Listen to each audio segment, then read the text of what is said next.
रिश्तेदार। उत्तम और किरण में बहुत प्यार होता है। दोनों भाई बहन मानो ऐसे कि एक के बिना दूसरा अधूरा। उत्तम की जान बसती है अपनी बहन में। दोनों की शादी के बाद सब कुछ सही चलता है। दोनों के बच्चे भी हो जाते हैं और वक्त के साथ बड़े होने लगते हैं। एक रोज़ राखी पर किरण अपने बच्चों के साथ उत्तम के घर आती है। उत्तम, उत्तम कहाँ हो भाई? अरे दीदी, कैसी हो तुम? मुझे तो पहले से ही पता था, कोई आए या ना आए तुम ज़रूर आओगी आज। कैसे ना आती, मेरा एक ही तो भाई है। चल जल्दी से हाथ आगे करके बैठ जा। उत्तम आंखों में पानी भर अपनी कलाई आगे करके कहता है। दीदी, आज तुम्हारी बहुत याद आ रही थी। बहुत मन कर रहा था तुम्हें देखने का और तुम आ गई। अरे हट पगले। किरण के दोनों बच्चे राहुल और जैकी उत्तम के गले लग जाते हैं। मामा, मुझे क्या दोगे? मामा, मुझे भी कुछ चाहिए। मैं कपड़े लेकर नहीं जाऊंगी। मेरी क्लास के दोस्त मेरा मजाक उड़ाते हैं। तेरा मामा तुझे बस हर बार कपड़े ही देता है क्या? मेरा बच्चा, क्या चाहिए तुझे बता, मैं ला दूंगा। चल तू मेरे साथ बाजार चल बस। उत्तम किरण को 5100 देता है। उत्तम, इतना देने की ज़रूरत नहीं है। अब तेरा भी परिवार है, उनका भी तो कुछ सोचना होगा। क्या दीदी, तुम भी। उत्तम अपने दोनों भांजों को लेकर बाजार चला जाता है। मामा, मुझे ये गाड़ी चाहिए, मैं इसी से स्कूल जाऊंगी। मामा, मुझे बंदूक चाहिए। ठीक है, ले लो दोनों को जो चाहिए, लेकिन बेटा इस गाड़ी से तो स्कूल तो नहीं जा सकती। लेकिन मुझे ये गाड़ी चाहिए। अच्छा ठीक है, जो लेना है ले लो। जैकी और राहुल अपनी पसंद की गाड़ी और गन लेकर उत्तम के साथ घर आते हैं। अपनी कजिन के हाथों में गाड़ी और गन देखकर उत्तम के दोनों बच्चे नैना और अंकुश छिड़ जाते हैं। पापा, मुझे तो आज तक ऐसी गाड़ी नहीं दिलाई। मैंने कितनी बार कहा था, मेरे बेस्ट फ्रेंड के पास भी ऐसी कार है। हाँ पापा, आप हमसे ज़्यादा जैकी और राहुल से प्यार करते हैं। अरे बेटा, ऐसा कुछ नहीं है। तुम दोनों तो यहीं रहते हो। ये दोनों तो साल भर में मुश्किल से 1 या 2 बार आते हैं। इतना तो हक बनता है ना इनका अपने मामा पर। हम भी तो बुआ के यहाँ मुश्किल से 1-2 बार जाते हैं, लेकिन बुआ ने तो कभी हमें ऐसा कोई तोहफा नहीं दिया। हाँ पापा, भाई सही बोल रहा है। आप इन दोनों से ही प्यार करते हो। अरे बाबा सुनो तो। दोनों बच्चे चिढ़कर अपने कमरे में चले जाते हैं। ये सब देखकर किरण को भी अच्छा नहीं लगता। वो अपने बच्चों को डांटते हुए कहती है, तुम दोनों ने मामा से इतना महंगा गिफ्ट क्यों लिया? ये कौन सी बात हुई? अब से मैं तुम दोनों को कभी अपने साथ नहीं लेकर आऊँगी। क्या हुआ, ले लिया तो मामा ही तो है। दीदी, क्यों डांट रही हो इन्हें? नैना और अंकुश थोड़ी देर में नॉर्मल हो जाएंगे। अरे ये सब होता रहता है। अब राहुल और जैकी मुझसे नहीं तो किससे लेंगे? देखो कह देता हूँ मैं, इन दोनों को लिए बिना कभी मत आना। तुम नहीं सुधरोगे। चलो चलती हूँ मैं। किरण वापस अपने घर चली जाती है। उसके जाने के बाद रेणु गुस्से में अपनी सास इंदु से कहती है, मम्मी जी, ये सब जो हो रहा है ना वो सही नहीं है। आपके सामने आपकी बेटी इतना सब कुछ ले जाती है और आपके पोते पोते को कुछ भी नहीं देती। अरे बहू, दोनों भाई बहन के बीच में मैं बचपन से ही कुछ नहीं बोलते। ये अच्छा है, उनके बीच में कुछ कहती नहीं हो। तो मेरा भाई जब आता है तो क्यों बड़बड़ करती रहती हो आप अपनी बेटी को समझा दो। उसके कारण मेरी बच्चों के आंखों में आंसू नहीं आने चाहिए। रेणु सुन लेती है और किरण से कुछ नहीं कहती। इसी तरह दिन बीतने लगते हैं। समय के साथ साथ बच्चे भी बड़े हो जाते हैं। एक रोज़ राहुल का फ़ोन उत्तम को आता है। मामा, मुझे एडमिशन मिल गया है इंजीनियरिंग कॉलेज में। अरे ये तो बहुत खुशी की बात है। हाँ, खुशी की बात तो है, लेकिन मामा एक प्रॉब्लम है। मुझे मम्मी ने मना किया था आपसे बात करने को, लेकिन मैं उनसे छुप कर बात कर रहा हूँ। अरे बोल ना बेटा, क्या हुआ? मामा, मेरे एडमिशन के लिए 2 लाख घट रहे हैं। आप मुझे पैसे दे सकते हो क्या? जब मेरी जॉब हो जाएगी तो मैं लौटा दूंगा, और अगर आपके पास नहीं है तो कोई बात नहीं है। मेरे पास तो पैसे हैं, और अगर नहीं भी होते ना तो मैं तेरे लिए कहीं से भी जुगाड़ कर लेता। मैं तुझे कल ही पैसे भेजता हूँ। थैंक यू मामा। मुझे पता था कोई मेरी मदद करे या ना करे, आप मेरी मदद ज़रूर करोगे। ये सब रेणु सुन लेती है और ज़ोर ज़ोर से इंदु को सुनाती हुई उत्तम से कहती है, ये अच्छा है, पहले सामान खरीद कर देते थे, अब तो पैसे भी देने लगे हो। ये क्या बोल रही हो तुम रेणु? तुम भी बच्चों की तरह बात कर रही हो। बच्चों की तरह मैं बात कर रही हूँ? मेरे भी 2 भाई हैं, मुझे तो कोई पैसा नहीं देता तुम्हारी तरह। अपने बच्चों का हक दे दो तुम सबको, बाद में मेरे बच्चे तरसेंगे। उनको जब पैसों की ज़रूरत होगी ना तो कोई नहीं देगा। अरे भाई, रिश्तेदारी में ये सब चलता है। मेरी छोटी सी मदद से राहुल की ज़िंदगी बन जाएगी, और कौन सा वो पैसे रख लेगा? सामने से उसने कहा ना कि जॉब लगने के बाद पैसे वापस कर देगा। रेणु ताली बजा बजा कर कहती है, वाह रे वाह, मैं भी देखती हूँ कितना मदद करेगी तुम्हारी बहन जब मेरे बच्चों को ज़रूरत पड़ेगी। ऐसा भी नहीं होगा कि उसके पास 2 लाख भी ना हो। वो सोचती है कि जितना भाई को लूट सके लूट ले। तुम्हारी माँ तो चाहती यही है ना कि तुम सब कुछ उठाकर अपनी बहन को दे दो। बहू, मेरे लिए जैसे राहुल और जैकी है वैसे ही नैना और अंकुश है। मैं क्यों भला नैना और अंकुश का हक मारने को कहूँगी। रहने दीजिए मम्मी जी, ये सब आपका ही किया कराया है। बेटी को शुरू से इतना सर चढ़ा रखा है आपने, तभी वो झट से अपने भाई को कॉल करके अपने रोने रोती रहती है। कभी ये कट गया कभी वो। अपनी बेटी को समझा दो कि अब मेरे पति से 1 रुपया ना मांगे। माँ तुम किरण से कुछ मत कहना, उसने मुझे कभी कुछ नहीं कहा ना कुछ मांगा। अभी भी उसने राहुल को मना ही किया था। मम्मी जी, आप दीदी को फ़ोन करके मना करो, वरना मैं घर छोड़कर अपने मायके चली जाऊंगी। ऐसा मत बोल बहू, तू चली जाएगी तो मेरे उत्तम का क्या होगा। मैं करती हूँ तेरे ननद से बात। उत्तम अपने माथे पर हाथ रख लेता है और कहता है, ये क्या हो गया। इंदु किरण को फ़ोन करके कहती है, बेटा तो उत्तम को किसी चीज़ के लिए मत बुलाकर, घर में कलेश हो जाता है। लेकिन माँ, मैंने तो कुछ कहा ही नहीं। मैं तो खुद उत्तम को मना करती रहती हूँ कि कुछ ना दे मुझे, अपने बच्चों के लिए बचा के रखे। अब वो खुद ही करता है तो क्या करूँ माँ। मैं ना बेटा तुम लोगों के बीच में फंस जाती हूँ। इधर इतना हंगामा होने के बाद भी उत्तम राहुल को पैसे दे देता है और उसका एडमिशन हो जाता है। उधर नैना 12th पास कर जाती है और बाहर जाने की जिद करने लगती है। पापा, मुझे बाहर पढ़ने जाना है। बेटा, ग्रेजुएशन करने के लिए कौन बाहर जाता है। तो यहाँ से ग्रेजुएशन कर ले और साथ में सीए कर लेना। नहीं, मुझे राहुल भैया की तरह बाहर जाना है। बेटा, ऐसे ही बाहर जाकर क्या करेगी। राहुल ने पहले कंपटीशन दिया, सिलेक्ट हो गया, तब गया पढ़ने। तू भी कोई ऐसा कोर्स कर। मैं सब समझती हूँ, आपको पैसे ना देने पड़े इसलिए आप ये सब बोल रहे हो ना। पैसे तो आपने राहुल भैया को दे दिए ना। ऐसा कुछ नहीं है। तो राहुल की तरह कंपटीशन में सिलेक्ट होकर देखा, फिर अगर मैं तुझे ना भेजूँ तो कहना। किसी से बराबरी करती हो तो पूरी तरह करो। नैना अपने पैर पटक कर कमरे में चली जाती है और रेणु और अंकुश से उत्तम की चुगली करती है। अपने पापा की बात को दिल से मत लगा, उनके पास कभी हमारे लिए कुछ रहा भी है क्या। मैं दूंगी तुझे पैसे बाहर पढ़ने के लिए, तू अपना मन छोटा मत कर। हमारी तो बस मम्मी है। नैना भी पढ़ने बाहर चली जाती है। 6 महीने बाद राहुल 2 लाख रुपए उत्तम को लौटा देता है। मामा, अभी नैना को पैसे की ज़रूरत होगी। अरे बेटा, लेकिन ये पैसे इतनी जल्दी कहाँ से आए। वो मामा, मैंने ट्यूशन पढ़ा कर ये पैसे जमा कर लिए। मुझे आपको देने ही थे आज या कल। आपने ज़रूरत पर मदद कर दी, वही बहुत है। अरे बेटा, तू भी कैसी बात कर रहा है। अपने ही अपनों के काम आते हैं और जो ज़रूरत पर काम ना आए वो कैसे अपने। राहुल ने पैसे दे दिए हैं, ये बात किसी को पता नहीं होती है। एक रोज़ जब सब खाने की टेबल पर बैठे थे तब इंदु कहती है, उत्तम बहुत दिन हो गए हैं किरण को देखे हुए। मैं सोच रही थी उससे मिलाऊं। अरे माँ, तुम क्यों जाओगी। एक काम करते हैं, दीदी को ही यहाँ बुला लेते हैं। वैसे भी वो अब पहले की तरह आती कहाँ है। नहीं नहीं बेटा, मैं ही चली जाती हूँ। बेकार में उसके आने से कोई कलह होगा तो मुझे अच्छा नहीं लगेगा। कोई कलह नहीं होगा, तुम अभी दीदी को फ़ोन करके आने के लिए कह दो। इंदु रेणु की ओर देखने लगती है और फ़ोन किरण को लगाती है। किरण बेटा, 6 साल हो गए तुम मायके नहीं आई, आजा बेटा, हमारी याद नहीं आती क्या।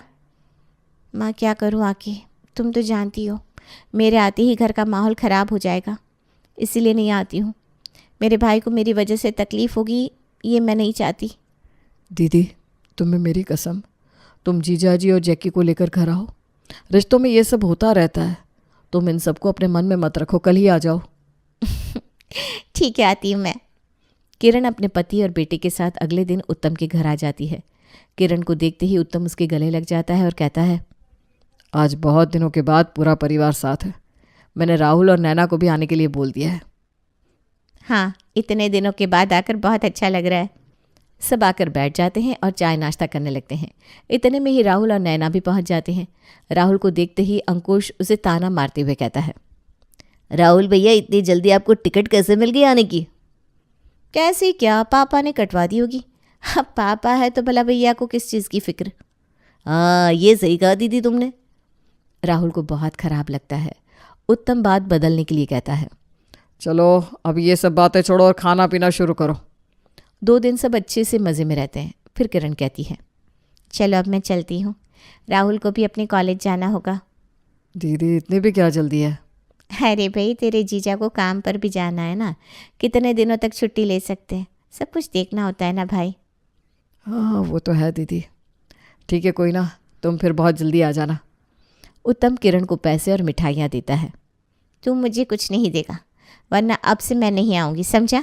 चल रख, मैं कुछ नहीं लेने वाली। दीदी ये क्या बात हुई? मैं पराया हूँ क्या? इतने सालों से तुमने राखी और भाई दूज के पैसे भी नहीं लिए, ऊपर से राहुल ने भी पैसे वापस कर दिए। मामा ने ही तो दिए थे, कोई कर्ज थोड़ी ना था। कोई बात नहीं उत्तम, रिश्ते बने रहे और क्या चाहिए हमें। बिना बात की कलेश हो, ऐसा काम क्यों करना। ठीक है नहीं दूंगा कुछ। खुश, लेकिन तुम अभी नहीं, शाम को जाना। ठीक है, मैं रात को जाऊंगी। उत्तम एक गाड़ी खरीद कर लाता है और अपने घर के बाहर खड़ी कर देता है। रात को जब किरण जैकी और विजय के साथ वापस जाने के लिए घर से निकलती है और अपनी गाड़ी में बैठती है तो गाड़ी चलती ही नहीं। लो अब इसे क्या हो गया, सुबह उत्तम ने जाने नहीं दिया, अब ये।